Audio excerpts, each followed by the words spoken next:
Что мы знаем о профессиональных спортсменах? Это люди, которые без остатка отдаются своему делу. Люди, которые по 5-6 часов проводят на тренировках и на 110% выкладываются во время соревнований. С одной стороны, можно быть молодым, талантливым, набирающим популярность фигуристом. А с другой? О том, что с другой стороны, расскажет мой сегодняшний гость, питерский фигурист, вице-чемпион России по фигурному катанию 2016 года и просто обаятельный парень Михаил Коляда. Добрый вечер. Привет. И давай сразу к первому вопросу. Хочу спросить тебя о твоей фамилии. Фамилия достаточно необычная, Коляда. Откуда она в твоей семье? Может быть, ты знаешь ее значение? Ну, это фамилия папина. А откуда она? Ну, с Украины вообще. Ну, как бы там корни той фамилии самой. А значение что-нибудь знаешь? Ну, вроде как солнце или что-то такое, или несущее солнце. Я не знаю точно. И как думаешь, соответствуешь? Ну, я, по крайней мере, стараюсь это делать. Кем ты мечтал стать в детстве? Или ты вообще не помнишь себя без фигурного катания? В детстве, смотря в каком периоде. Ну, давай прям поэтапно. Как менялись твои желания? В 5 лет я никем не хотел стать. Мне ничего в жизни не надо было. У меня все было хорошо.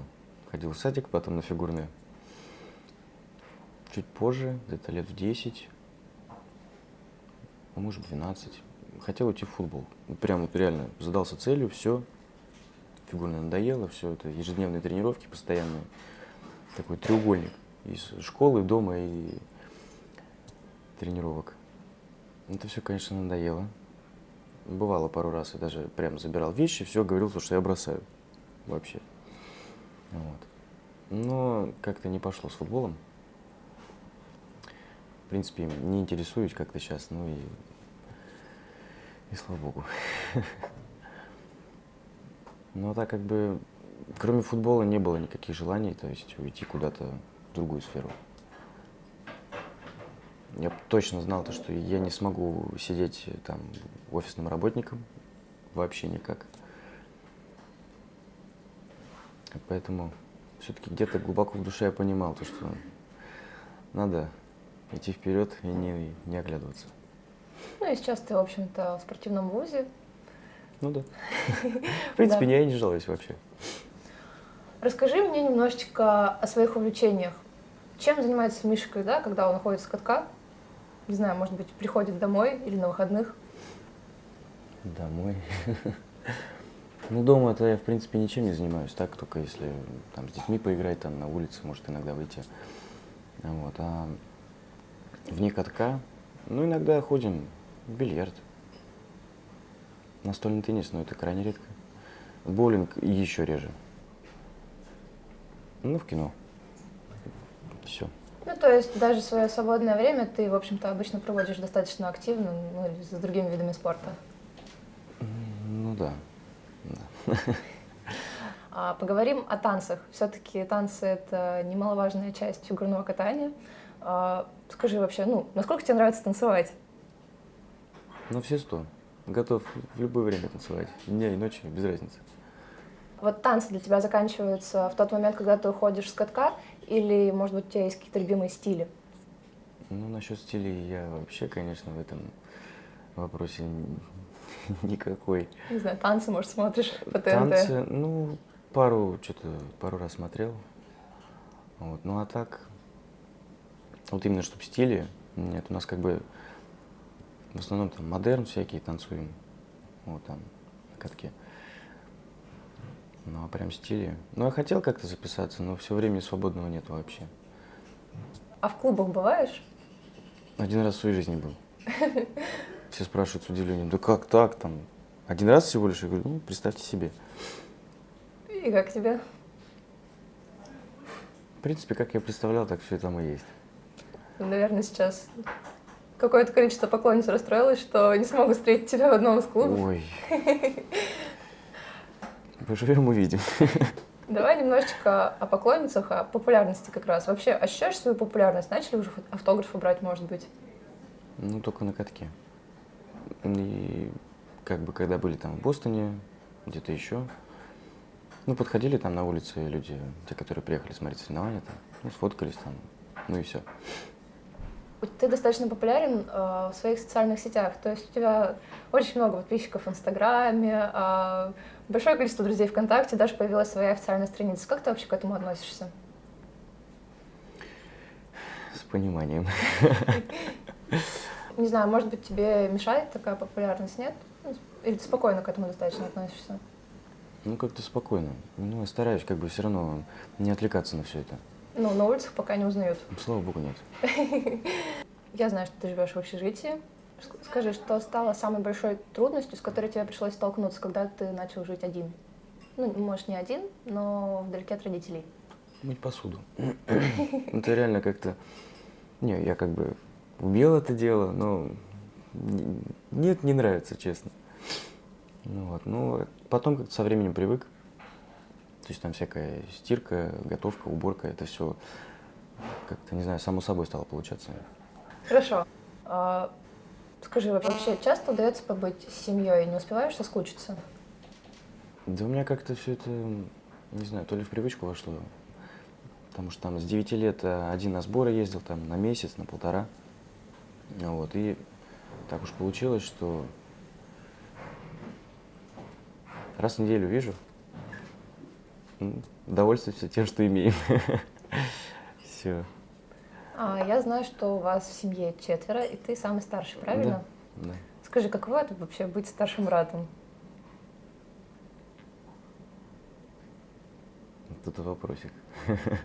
Не знаю, ну, задавали, конечно, его раньше. Ну, вообще, какая-то ответственность появляется. То есть, особенно, когда дети там совсем маленькие. Вот. Но, с другой стороны, это все-таки интересно. И нравится то, что еще, когда маленькие смотрят на тебя, тебе как бы хочется самому быть лучше. Вот, как бы живой пример в семье это здорово. Недавно наткнулась на достаточно интересное интервью Романа Широкова, ты его наверняка знаешь, это футболист, в котором он говорит о том, что он очень любит костюмы, и у него в гардеробе их прям штук 10, наверное. Скажи, а у тебя есть какие-то, не знаю, предпочтения в одежде, вот что ты прям очень любишь? Не знаю, может быть, чаще всего надеваешь. У меня, например, пунктик по поводу клетчатых рубашек. Очень люблю и готова их скупать. Серьезно? Я не знал. Серьезно. Есть у тебя, не знаю, какая-то такая же любовь к какой-то одежде? Ну или тебе главное, чтобы было комфортно? Прям вот любовь к одежде, наверное. Все-таки я больше выбираю спортивный стиль. Ну, потому что я просто привык. А вообще, как бы, ну, нравится носить рубашки, но одеваю их очень редко. Пиджаки тем более. Ну, я за Широкого очень рад, на самом деле. Вообще прям. Хорошо, на самом деле я подготовилась, и у меня есть одна фотография. Это Надеюсь, в тему... не с перекошенным лицом во время прыжка там, когда нет? Нет. Слава богу. Это как раз в тему одежды. Так, ты готов, да? Я знаю, я ее видел в Инстаграме. Ха, В чьем, интересно? в своем, мне ее отправили. Смотри, вот такая фотография. Как ты это прокомментируешь? Так, значит, вот этот костюмчик, это вообще не мой. Я его взял так, померить. Точно. Абсолютно. То есть, ну, действительно, это не мой костюм. Ну, если бы даже он у меня был, я бы, наверное, только в нем дома ходил. Ну, или там на даче. Ладно, хорошо, допустим. Но это еще не все. Я внимательно посмотрела твой Инстаграм. Все 330 записей. Да, Я удалю их все.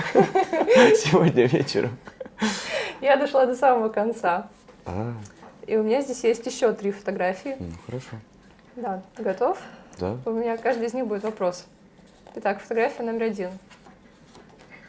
Подбираешь новый образ для короткой программы? Нет.